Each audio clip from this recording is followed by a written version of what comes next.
All right, let's talk about learning. And I don't mean memorizing facts for a test. I'm talking about that real learning, the kind you get from just trying stuff, failing, and trying again. It's how we get good at pretty much anything complex. And, as it turns out, it's a massive deal in the world of AI. So let me ask you something. Think about the last time you tried a brand new video game, or maybe learning a new sport. There's no rule book that tells you exactly what to do in every single moment, right? So how do you get good? Well, you just jump in, you experiment, you probably mess up a lot. But every single time you fail, you're actually learning something valuable. What you're doing, whether you realize it or not, is running through this really simple but super powerful loop. First, you try something, you make a move. Then you see what happens, the outcome. You get some kind of feedback, a score, right? Good move or ouch, bad move. And then, based on that, you tweak your strategy for next time. And here's the cool part. That little loop, act, see what happens, get a score, and adapt, it's not just how we learn. It's a core concept that lets some of the most advanced AIs learn all by themselves. And that whole process, well, it has a name. It's called reinforcement learning. So let's really get into what that actually means. Okay, so the official definition of reinforcement learning, or RL for short, is that it's a way for an algorithm to learn the best behaviors through trial and error, all while it's in a world that's constantly changing. Now, the trial and error part is key. That's the engine driving it all. But the really important words here are optimal and dynamic. We're not just looking for any old solution. We're looking for the absolute best one in an environment that isn't just sitting still. And I really want to hammer this home. Optimal is everything. The AI isn't just trying to, finish the level. It's on a mission. It's relentlessly searching for the perfect way to do it. The absolute most efficient path. The strategy that racks up the highest score. That perfect string of moves that guarantees a win. But there's a catch. This hunt for the perfect strategy, it creates this massive, fundamental problem. It's a dilemma that every single one of these AIs faces. And honestly, it's something we all deal with whenever we're learning something new. It's what's known as the explore/exploit dilemma. Let me put it this way. It's Friday night.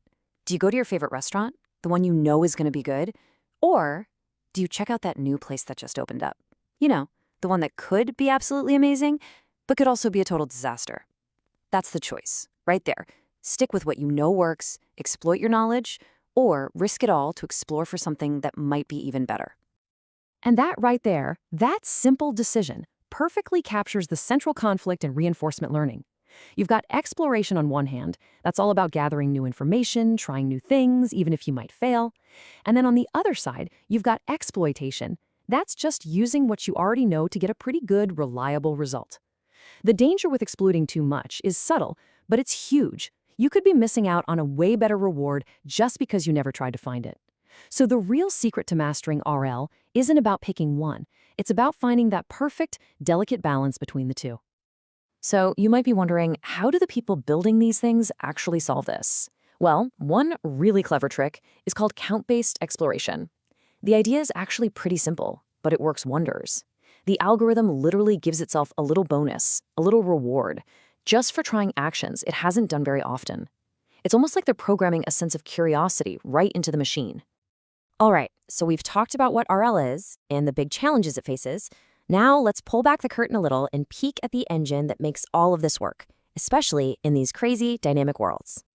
That engine is something called dynamic programming, or DP for short. And you can think of it like the master blueprint for solving problems that happen in a sequence. See, if you're in a world where you know all the rules, DP is the mathematical tool that can figure out the absolute perfect strategy, every time. Reinforcement learning basically takes that powerful logic and adopts it to find the best paths, even when it doesn't know all the rules ahead of time. And this framework is just incredibly powerful.